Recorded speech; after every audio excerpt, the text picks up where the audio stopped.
My name's Wendy Brooks. I'm a woman who lives with a disability, but of course that's not what defines me. First and foremost, I'm a woman, I'm a partner, I have a family of 4 children, and I'm a grandmother. That's what defines me. I also have a very active career and an active life.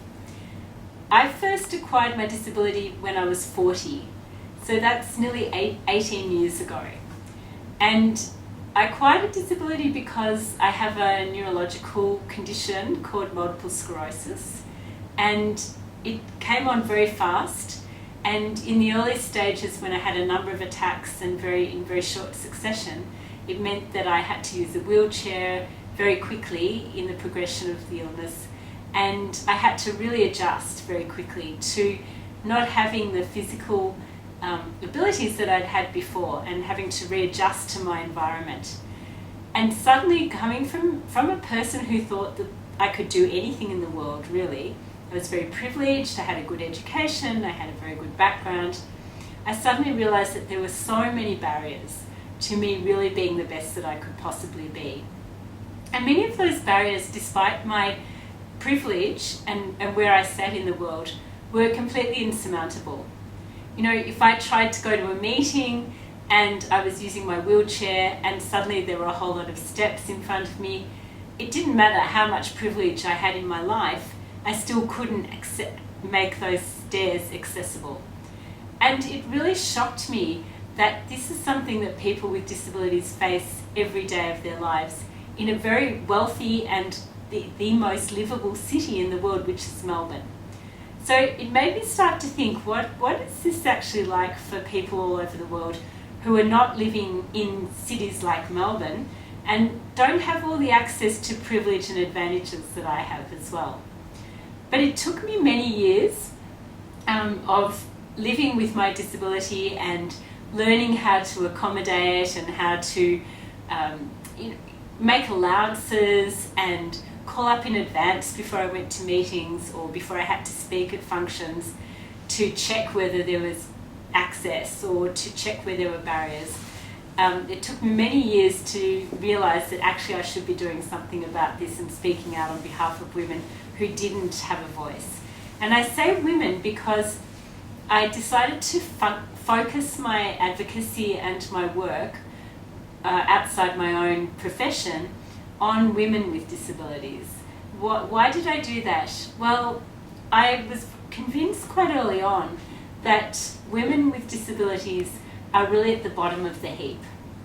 You have people with a whole range of disabilities, and men with disabilities have a greater opportunity, allowed a voice, and a greater opportunity to solve some of the key barriers and get over some of the key barriers, especially in terms of employment and economic access. But women with disabilities particularly struggle, so I wanted to focus my efforts on the area where I could make the most impact. And of course I am a woman with a disability, and that's the reality. So I was probably more likely to be able to empathise and show empathy and speak on behalf of other women with disabilities, because that's how I was. So once I decided to take on some advocacy and to work with other women with disabilities, I joined the Victorian Women with Disabilities chapter, which was very much a grassroots organisation, a whole lot of women with disabilities who come together to advocate and to share their stories and get to know each other. And I helped take that organisation to being more formal, stronger governance, and to get more funding as well.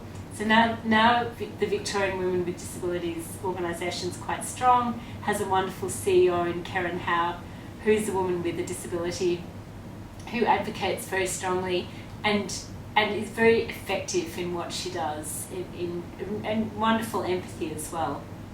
I just want to talk to you about some of the issues that I face personally that have now informed my own advocacy and my own work in the area of disability. Early on, when I acquired my disability, I required quite a lot of home help and personal care.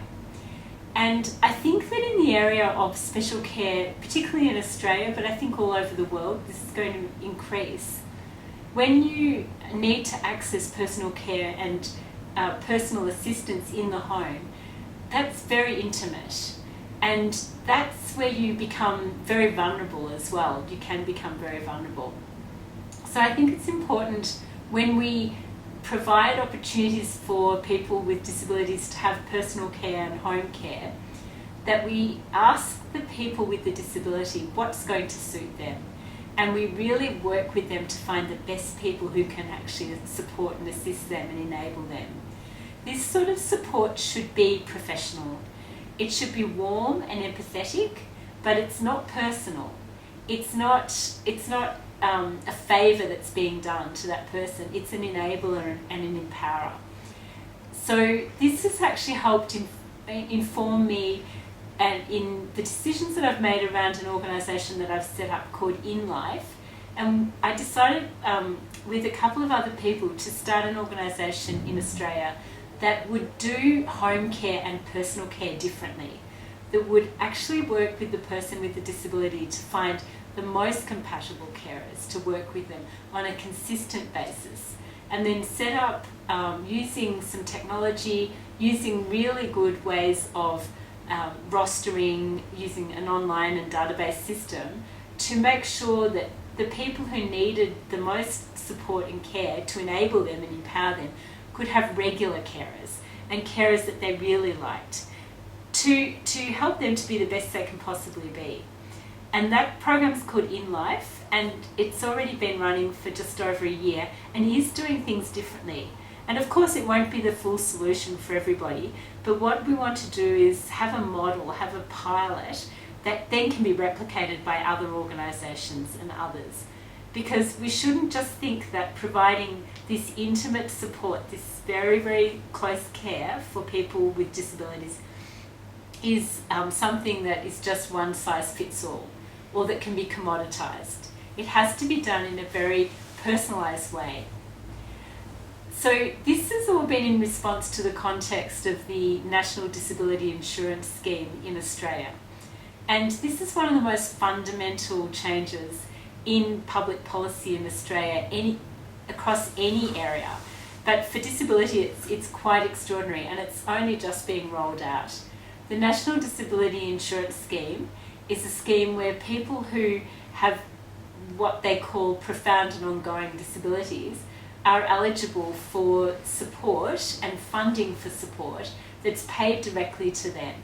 So the funding is in the hands of the person with the disability and their family or their delegate or their carer. And then they decide what support they need. So rather than in the past people with disabilities having to find a disability service provider somewhere near them that may or may not provide the sort of services that they find helpful and useful, and then having to fit in with the disability organisation, it's now given the power to the person with the disability. And so this is particularly helpful for women. As you can imagine, a young woman with a physical disability in a wheelchair, for example, but who's in a relationship and who wants to have a baby.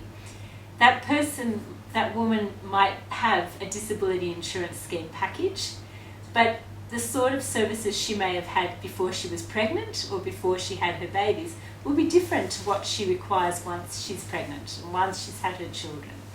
And the packages, this disability insurance scheme package is adaptable and changeable to the different phases of someone's life.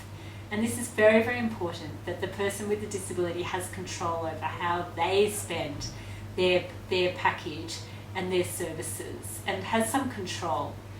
So I think having control over your life is absolutely important to your own sense of self-worth and well-being, and goes to your health, fundamental issues of health, and should be a human right too. And it really doesn't matter whether you have a number of disabilities, what type of disabilities, if you say that you actually have no disabilities, but everyone should be able to feel that they have some control over their lives, some agency over their lives, and be able to take their lives in the direction they want. Make the mistakes, do the things they want to do, have that sort of freedom. Within boundaries, of course, because we can't all just operate as free agents all the time, but I think to have that feeling of control is very, very important.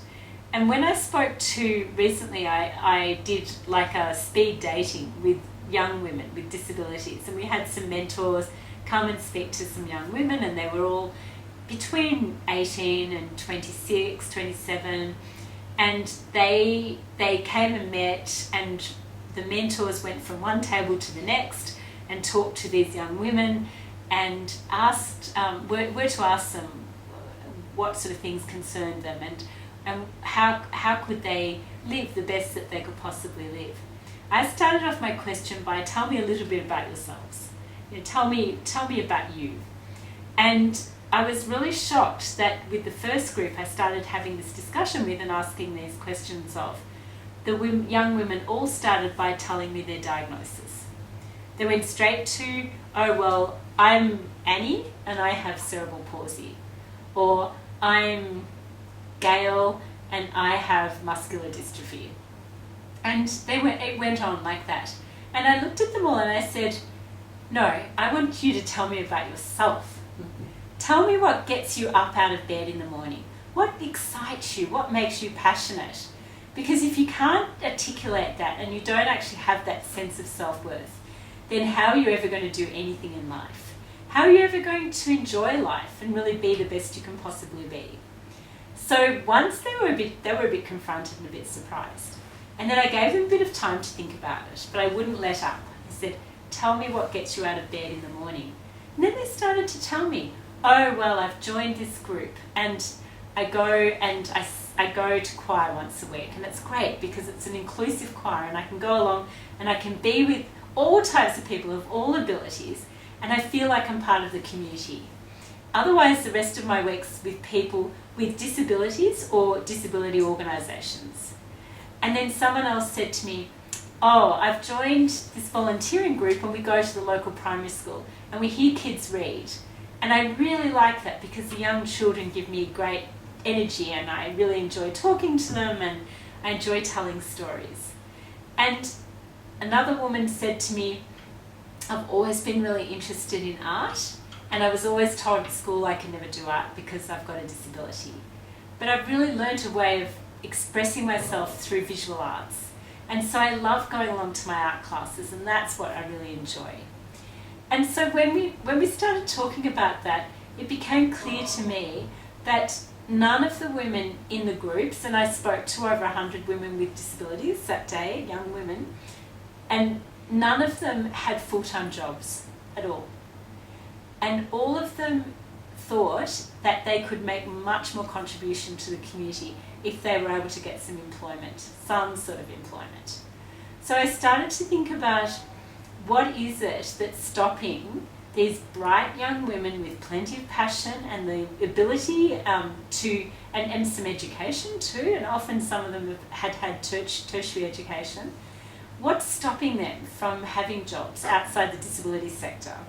And I should say that of those 100 women, there were a few with part-time jobs, but all within the disability sector. None of them were outside the disability sector. What was stopping them? What was the barrier?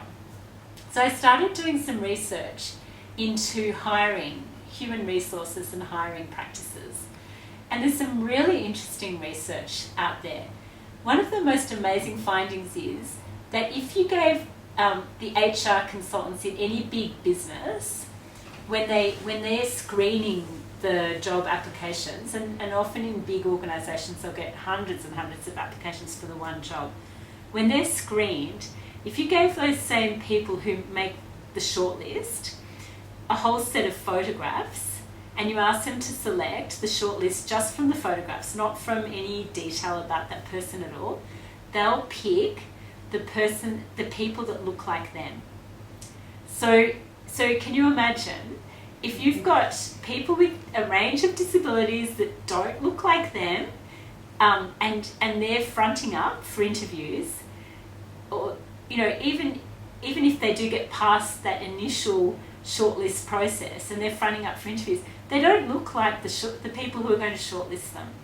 And so it's very unlikely that they're going to give them a chance. So I think one of the things we really have to look at is hiring practices. And this is not just for people with disabilities, this is ethnic diversity as well. you know, if you've got people in the HR department who are shortlisting, and those people don't come from different ethical backgrounds, they'll just employ people that look like them and have the same name as them, or have similar names and ethnic backgrounds. So we know that's a bias. The same with women.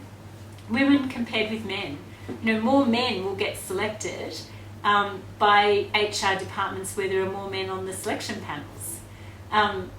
When you get to senior management, if the senior management are mostly bald white guys, they'll employ bald white guys to work for them. It's just, that's human nature, I guess. It's like birds of feather flock together. So to really challenge the stereotype, we have to do things differently and creatively. So I've joined an organisation called Fitted for Work. This organisation is an NGO, and we get about 5,000 women every year into employment who couldn't get employment. So that's not a big figure in terms of other countries outside Australia, but for Australia that's actually quite a big number of women who otherwise wouldn't have been employed. And we were doing very well at this. What we would do, we had clothing donated. So clothing donated from women who supported the program, but also from stores like Forever New, and big retail department stores would donate clothes. And we have a huge shop of clothes that when women come to us, we take them there, we outfit them, we let them try on a whole lot of clothes, we stand them in front of a mirror, we have a stylist who says, this looks good on you, this doesn't look good on you, try this one, you know, and they do the makeup, they find the jewellery, they find the shoes, they find the matching bag. Because why do we do that? Because the most important thing is to give those women a sense of self-esteem, a sense of actually being worthy of getting a job. That's the first thing. And half of the women we help are women who identify as having a disability. So they come in and they may never have been employed, and they're already carrying that burden in their head and that extra barrier of having often a physical disability with a real barrier, but women also with psychosocial illness too. And they're already feeling like they maybe aren't worthy enough because there's something that society keeps telling them that they're just not up to it. So by dressing them and making them feel good about themselves, some of the women say to us, most of the women say to us actually, this is the first time that someone's actually cared about me enough to say, you look really good in that, or you look great, or you're going to do fine. And then we don't leave it there. We actually then do mentoring, we help them with their CV, we take them through the process of the job interview, if and when they get the job, we stay with them, because what we find is a lot of the women who haven't ever had jobs, especially women with disabilities, they drop out because something will happen at work. So people will start making comments, or people will say, oh, we've never had someone with a disability before. Let me tell you a story about that. When I was in a very senior management role in a very big hospital, running a big foundation and on the executive of the hospital too. And I had to employ an EA, an executive assistant, because my previous executive assistant had left.